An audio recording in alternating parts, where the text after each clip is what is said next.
मैं तो कहूंगा साहब, आप जो बड़ी बड़ी मूछ रखते हैं जनरल जडी बख्शी साहब, अगर आप असली बाप की औलाद हैं, अगर आपका असली खून है, तो मैं आपसे अपील करता हूं, आपको जो ना उस वेश्या जैसी लेडीज को कुछ न कुछ कहना चाहिए। अगर आपके मुंह से अगर कुछ नहीं निकला तो मैं यही कहूंगा कि आपका खून असली हो ही नहीं सकता, आप एक सच्चे सैनिक हो ही नहीं सकते, आप फालतू के जो ना दलाल हो बीजेपी के, क्योंकि बीजेपी की औकात सपोर्ट करती है और आप उसके खिलाफ आपकी बोलने की औकात नहीं है। चैलेंज करते हैं कि आप दोबारा अपना मुंह मत खोलना, नहीं तो आपके मुंह के ऊपर काली पोतने सुबेदार चौहान आएगा आपकी औकात और रोक के दिखा देना।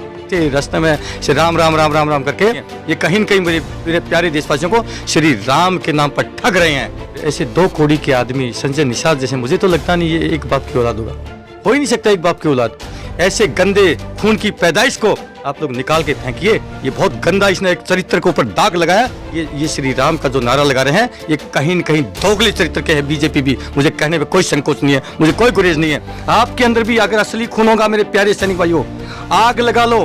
आप देखिए, और ऐसी वैश्या जैसी एक औरत को और आज बीजेपी पद्मश्री से अवार्ड दे रही है। उनको क्या पता था एक 2 कोड़ी की तुम जो पैदा कर रहे हो लड़की, ये जाकर के ठुमके मारने वाली और एक वैश्या का काम करने वाली जो है, इस प्रकार के उन शहीदों को इतना अपमानित करेगी। और हम यकीन दिलाते हैं अपने प्यारे वतनवासियों को, आज मेरा देश बारूद के ढेर पर खड़ा है साहब, मेरा देश बारूद के ढेर पर है। छोटी सी चिंगारी लगेगी, इस देश के अंदर कत्लेआम हो जाएगा। इस देश का एक हरामजादा नेता नहीं मरेगा। मेरे देश के अंदर मेरे आम आदमी, मेरे भाई, वो कट के मर जाएंगे। इस देश को टुकड़े टुकड़ों में तोड़ दिया इन गद्दारों ने, भाई से भाई का दुश्मन बना दिया। ऐसे ही अखंड भारत बनेगा मेरा। देखिए सर, हम लोग सैनिक हैं, सैनिक की कोई जात धर्म नहीं होता। जब हम सीमाओं पर होते हैं तो वहाँ पर एक मोर्चे पर मेरा हिंदू सिपाही होता है, एक मोर्चे पर मेरा मुसलमान सिपाही होता है। लेकिन बड़े दुर्भाग्य से कहना पड़ रहा है, आज जिस प्रकार से वर्तमान में हमारे देश की सरकार चल रही है, इन्होंने इतना जहर घोल दिया, इतना जहर घोल दिया कि हमारी छाती भर चुकी है। कहीं न कहीं एक बदलाव ये देश मांग रहा है।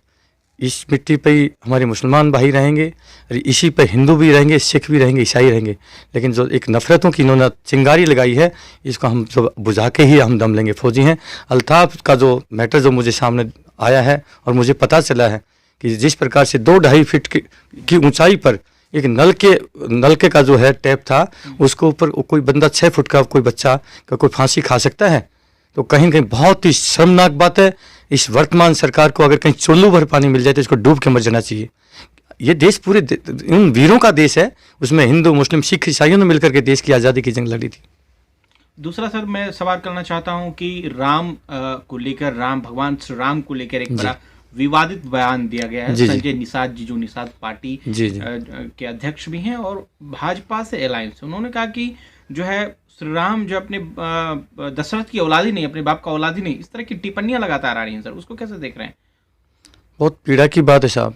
जो मर्यादा पुरुषोत्तम श्री राम, जो इस देश के आइकन थे, ऐसे ऐसे लोगों के ऊपर, ऐसे 2 कोड़ी के आदमी संजय निषाद जैसे, मुझे तो लगता नहीं ये एक बाप की औलाद होगा, हो ही नहीं सकता एक बाप की औलाद। जो कि मैं निषाद कौम के खिलाफ नहीं हूँ, निषाद कौम जो है मर्द कौम है और उन्होंने श्री राम का जो है पूरा सहयोग दिया था, कंधे से कंधा मिला के उनकी नैया केवट जो है उसका साथ दिया था। लेकिन आज उसी समाज के अंदर एक कीड़ा, एक जो है ऐसा वैश्या जो टाइप का जो है व्यक्ति पैदा हो गया, क्योंकि पूरे समाज को जो कलंकित कर रहा है। मैं तो अपने निषाद भाई हैं जितने भी पूरे देश में, उत्तर प्रदेश में, मैं उनसे सभी से हाथ जोड़ के प्रार्थना करता हूँ, ऐसे गंदे खून की पैदाइश को आप लोग निकाल के फेंकिए। ये बहुत गंदा, इसने एक चरित्र के ऊपर दाग लगाया इन अपने निषाद भाइयों के ऊपर। मैं अपील करूंगा अपने निषाद भाइयों से, हे मेरे प्यारे वीरों, सोचना है इस संजय निषाद जैसे कीड़े को अपनी उसके से निकाल के फेंकिए। ये आपकी बिरादरी को कलंकित करेगा नहीं तो। लेकिन सर, नरेंद्र मोदी जो लगातार श्री राम पर राजनीति करते आए हैं, चंदा अयोध्या मामला हो, श्री राम जी की जन्मभूमि का मामला हो, उस पर अभी तक कोई टिप्पणी नहीं किया उन्होंने। जबकि अलायंस में निषाद पार्टी और भाजपा एक साथ जुड़कर जो है यूपी में चुनाव भी लड़ रही है, अभी तक किसी ने कोई टिप्पणी नहीं की। क्या ये कहा जा रहा है लोगों के द्वारा कि नरेंद्र मोदी ने उनको कहा इस तरह का बयान देने के लिए? देखिए, मैं अपने पूरे सभी देशवासियों से अपील करूंगा, जय श्री राम का नारा तो लगाते हैं, लेकिन आज श्री राम कौशल्या माता के ऊपर जिस प्रकार से टिप्पणी करी है, वो संजय निषाद, उसकी निषाद पार्टी, उस निषाद पार्टी जो कि भारतीय जनता पार्टी की अलायंस है, इनके मुंह में दही जम गई है क्या? उस व्यक्ति को अगर ये अपने साथ अलायंस करते हैं, तो मैं पूरे देश के मेरे उन वीरों से, उन अपने हिंदुओं से अपील करूंगा, हे मेरे प्यारे वीरों, आप सच्चे खून के नहीं हैं। अगर आपने इस संजय निषाद को और भारतीय जनता पार्टी को, अगर इन्होंने उसको पर एक्शन लेकर के अपनी पार्टी के से बाहर नहीं निकाला, तो आप मान लीजिए ये श्री राम का जो नारा लगा रहे हैं, ये कहीं न कहीं दोगले चरित्र के हैं। बीजेपी भी, मुझे कहने पे कोई संकोच नहीं है, मुझे कोई गुरेज नहीं है, ये कहीं न कहीं मेरे प्यारे देशवासियों को श्री राम के नाम पर ठग रहे हैं। तो आप लोगों को सचेत होने की जरूरत है मेरे प्यारे देशवासियों। ये बहुत बड़े कालनेमी राक्षस हैं। जैसे राक्षस था, और जब हमारे हनुमान जी बूटी लेने जा रहे थे, रास्ते में श्री राम राम राम राम राम करके वो ठग जो है उसको ठगने की कोशिश कर रहा था, किसी तरह लेट हो जाए। आज ये जो है श्री राम का नाम का चोला पहन करके डुप्लीकेट राम भक्त आज सत्ता में बैठे हैं साहब। इसलिए आप लोगों से मेरी प्रार्थना है, आप लोगों को पहचानने की जरूरत है साहब। कैसे बचाएंगे सर देश को? आप तो फौजी हैं, सरहद पर बहुत जाने दिए हैं, आपने तो देखा भी, गोली भी चलाई होंगी, लेकिन आपके पीठ पीछे हिंदुस्तान में लग रहा है कि पूरा हिंदुस्तान डूब रहा है। आप बॉर्डर पे देश को बचाएंगे या कैसे बचाएंगे? जो लोग सिविलियंस मारे जा रहे हैं राइट्स में, कम्युनल राइट्स में, अल्ताफ हो गया, अभी त्रिपुरा में राइट्स दंगा, तमाम लोग मर रहे हैं, उसको कैसे बचाओगे सर? देखिए, जब वक्त आ जाता है, हर चीज़ का एक समय होता है। जब बोलते हैं ना पाप का गड्ढा भर जाता है, तो वो फूटता ही फूटता है। अब इन नेताओं का पाप का गड्ढा भर चुका है। मैं गारंटी से कहता हूँ साहब, जब हम नादान उम्र में सेना में जाते हैं, वहाँ पर 18 से 21 साल जब हमारी आयु होती है, पढ़ते लिखते हमारी 18 से 21 साल आयु हो जाती है, हमें किसी प्रकार का कोई, हमारे मनों में किसी के प्रति कोई द्वेष नहीं होता, जाति का, धर्म का, मजहब का। हम 30-30 साल देश की सीमाओं की रक्षा करते हैं, गोलियां खाते हैं। लेकिन जब हम जिस समाज को छोड़ के गए थे, 30 साल 35 साल बाद में जब अपने वतन में लौटते हैं, तो अब आके देखते हैं कि मेरे देश का जो भाईचारा था, प्यार मोहब्बत थी, वो नहीं बचा। हमारी छाती में सब आग लगी पड़ी। मैं ईमानदारी से कहता हूँ, इन हरामखोर नेताओं ने इस देश का भाईचारा खा लिया। और हम यकीन दिलाते हैं अपने प्यारे वतनवासियों को, आज मेरा देश बारूद के ढेर पर खड़ा है साहब, मेरा देश बारूद के ढेर पर है। छोटी सी चिंगारी लगेगी, इस देश के अंदर कत्लेआमा हो जाएगा। इस देश का एक हरामजादा नेता नहीं मरेगा। मेरे देश के अंदर मेरे आम आदमी, मेरे भाई, वो कट के मर जाएंगे। इसलिए मैं प्रार्थना करता हूँ, हे मेरे प्यारे देशवासियों, इन गद्दारों को, इन नीच नेताओं को पहचानना है, और इस प्यारे वतन को, जो हमारे देश के अंदर जो अमन चैनों से जो ये रहा है, आज उसी मुकाम पर हमें लेके जाना है। मैं सभी से प्रार्थना करता हूँ, ये फौजी भाई, ये आपका फौजी बेटा आपसे अपील करता है, ये वतन, ये उन वीरों का सपना है जिन्होंने हंसते हंसते अपने प्राणों के जो है दान दे दिए। 22-22 साल के उन नौजवान बच्चों ने हंसते हंसते फांसी का फंदा चूम लिया।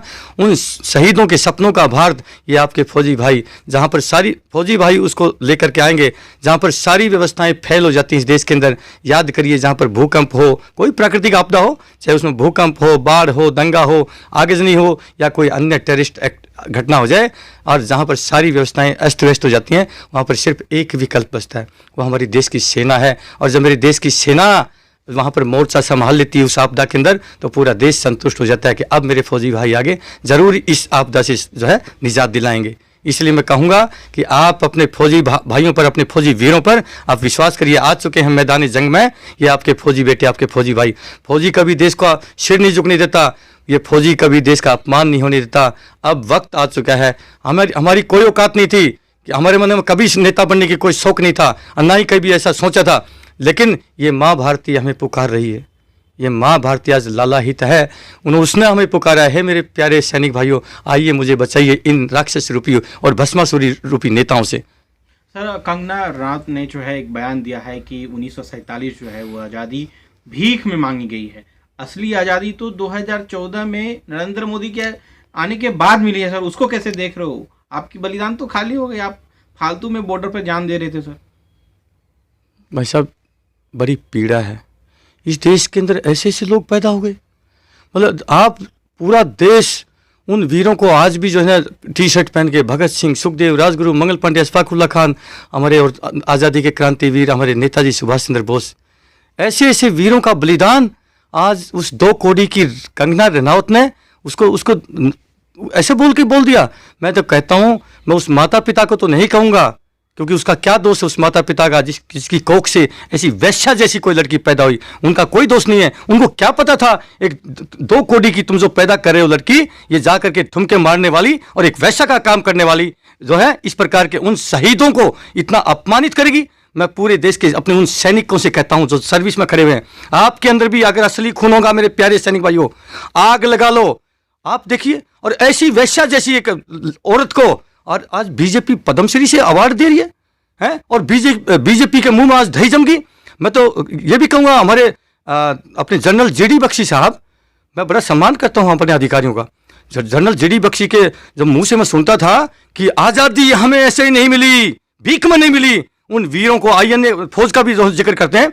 मैं तो कहूँगा साहब, आप जो बड़ी बड़ी मूछ रखते हैं जनरल जेडी बख्शी साहब, अगर आप असली बाप की औलाद हैं, अगर आपका असली खून है, तो मैं आपसे अपील करता हूं, आपको जो ना उस वैश्या जैसी लेडीज को कुछ ना कुछ कहना चाहिए। अगर आपके मुंह से अगर कुछ नहीं निकला तो मैं यही कहूंगा कि आपका खून असली हो ही नहीं सकता, आप एक सच्चे सैनिक हो ही नहीं सकते, आप फालतू के जो ना दलाल हो बीजेपी के, क्योंकि बीजेपी की औसात सपोर्ट करती है और आप उसके खिलाफ आपकी बोलने की औकात नहीं है। आज ये फौजी भाई बोल रहे हैं, आज के बाद अगर आपका कोई मुझे वीडियो मिला मैं आपका जरूर सलूट करने आऊंगा। अगर आपने नहीं कहा तो आपको भी हम ये बताते थे, चैलेंज करते हैं कि आप दोबारा अपना मुंह मत खोलना, नहीं तो आपके मुंह के ऊपर कालिक पोतने सुबेदार चौहान आएगा, आपकी औकात और रोक के दिखा देना।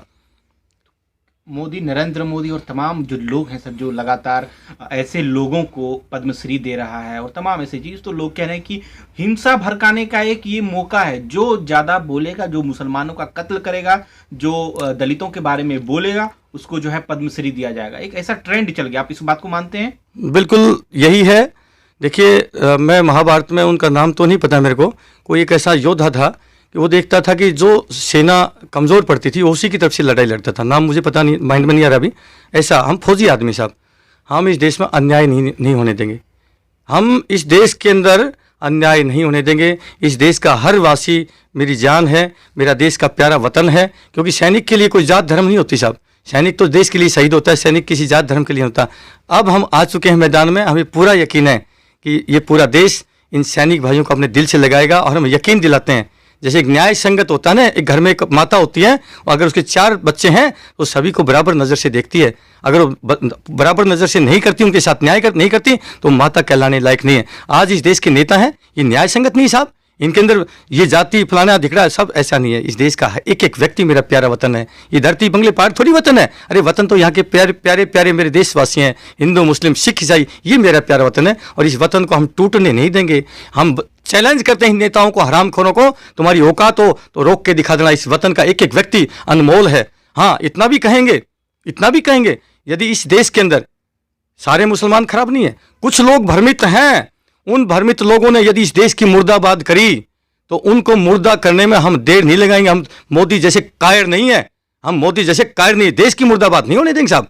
देश का चाहे हिंदू करे चाहे कोई मुसलमान करे, हमारा कोई दुश्मन नहीं है, लेकिन देश की मुर्दाबाद, क्योंकि हम देश के लिए अपनी जान कुर्बान करते हैं। देश की कोई मुर्दाबाद करेगा तो हम उसको कैसे बर्दाश्त करते हैं साहब। इसलिए हम ऐलान करते हैं कि इस देश के अंदर हम देखेंगे हम शासन क्या होता है। एक सैनिक, मैं एक चीज़ और कहना चाहूँगा, देखिए साहब, हमारे देश में कहते हैं कि गोल्ड मेडल नहीं आए। अभी हम परसों एक किसी टूर्नामेंट में गए थे, स्पोर्ट्स एक्टिविटी थी सोहना डिस्ट्रिक्ट में, गुड़गांव में, वहाँ गए, वहाँ देखा 446 वैकेंसी है स्पोर्ट्स टीचर की, और टोटल 446 वैकेंसी के अंदर से टोटल 46 जो है वहाँ पर अभी फिलहाल जो टीचर हैं, 400 लगभग 400 से मोर देन 400 वहाँ टीचर ही नहीं है, अपॉइंटमेंट है। जब हमारे प्लेयर कहाँ से पैदा होते हैं, गांव देहात से, ग्रास रूट से आते हैं, और जब उन बच्चों को टीचर ही नहीं मिलेंगे तो आप बताइए क्या हमारे देश का स्तर होगा। टोटली इस देश की 12 लाख सेना है, 12 लाख। मैं अपनी सेना पर गर्व करता हूं, महसूस करता हूं। 12 लाख सेना के अंदर से एक ओलंपियन गोल्ड मेडलिस्ट पैदा कर दिया 12 लाख सेना ने। सलाम करता हूं अपनी सेना को और मुझे गर्व है मैं उस सेना का हिस्सा रहा हूं। लेकिन ये हरामखोर, ये देश के नेता 135 करोड़ जनसंख्या में से एक गोल्ड मेडलिस्ट पैदा नहीं कर पाए। कहीं न कहीं मेरे प्यारे देशवासियों को, मेरे देश के खिलाड़ियों को ये सोचने की जरूरत है। जब क्योंकि इंफ्रास्ट्रक्चर नहीं मिलता, उनको सुविधाएं नहीं मिलती, आप उस प्रकार का उनके अंदर सुविधाएं, उनके मैदान, सारी चीजें अगर देंगे तो इस देश के अंदर प्रतिभा की कमी नहीं साहब। आप कोशिश तो करके देखिए। हाँ, हम कोशिश कर रहे हैं, हम अपने लेवल में जितने भी पूरे देश में जाएंगे और जगह जगह से हम अपने संगठन बना चुके हैं और अपने जितने देश के जो पोटेंशियल फुल बच्चे हैं वो जिस फील्ड का उसे वो इंटरेस्ट होगा उसी फील्ड में हम उसके ऊंचाइयों तक लेके जाएंगे। देव जी, हमारे देश के अंदर बहुत सुंदर सा एक वातावरण तैयार किया जा रहा है। मैं देखता हूँ जहाँ ऑफिस में जाओ, एक हमारे भारत का मानचित्र जो है उसके साइड में बर्मा, म्यांमार जो आदि कंट्री हैं उसका नक्शा भी जोड़ रखा है। आपके लेफ्ट साइड में, हमारे इंडिया के लेफ्ट साइड में जो है अफगानिस्तान, पाकिस्तान, इराक, ईरान, ये सारे जोड़ करके एक बड़ा सा सुंदर नक्शा, बड़ा सुंदर लगता है देखने में, बहुत खुशी लगती है मुझे। उसमें बढ़िया से कलर करवा रखा है, गेरुआ कलर, तो देखने में तो बड़ा सुंदर लगता है। ये बात तो करते हैं पूरे जोड़ने की, अगर इन कंट्रियों को जोड़ेंगे पूरा तभी तो अखंड भारत बनेगा। और बड़े दुर्भाग्य से मुझे कहना पड़ा साहब, ये गद्दार इस देश को तोड़ने का काम करते हैं। तरह तरह की सेनाएं बन रही है, सेना तो इस देश की एक ही है ना, कहीं भीम आर्मी, कहीं हमारी करनी सेना, कहीं जाट सेना, कहीं ब्राह्मण सेना, कहीं मुस्लिम सेना। इस देश के अंदर आप मुझे बताइए हो क्या रहा है? देश काम करते हैं देश को तोड़ने का और सपना दिखा रहे हैं देश को जोड़ने का, अखंड भारत की बात करते हैं। हे दोगले लोगों, ये वक्त आ चुका है, ये सब तुमको पूरे देश के लोग पहचान चुके हैं। देश अखंड भारत कैसे बनेगा? मैं आपसे पूछना चाहता हूं, अखंड भारत तो जोड़ने से बनेगा ना साहब। इस देश को टुकड़े टुकड़ों में तोड़ दिया इन गद्दारों ने, भाई से भाई का दुश्मन बना दिया, ऐसे ही अखंड भारत बनेगा मेरा। इसलिए मैं आप देशवासियों से अपील करता हूं, प्यारे देशवासियों, पहचानो इन काल रूपी कालनेमी राक्षसों को, इन गद्दारों को सबक सिखाने का वक्त आ चुका है। ये झूठा पाखंड करके अखंड भारत को दिखा रहे हैं, ये टोटली जो है। अब इन लोगों को यहां से नेता भगाओ और फौजी लाओ वाली भाई भाषा कर लो मेरे दोस्तों, प्यारे वतनवासियों। जय हिंद, जय भारत, वंदे मातरम।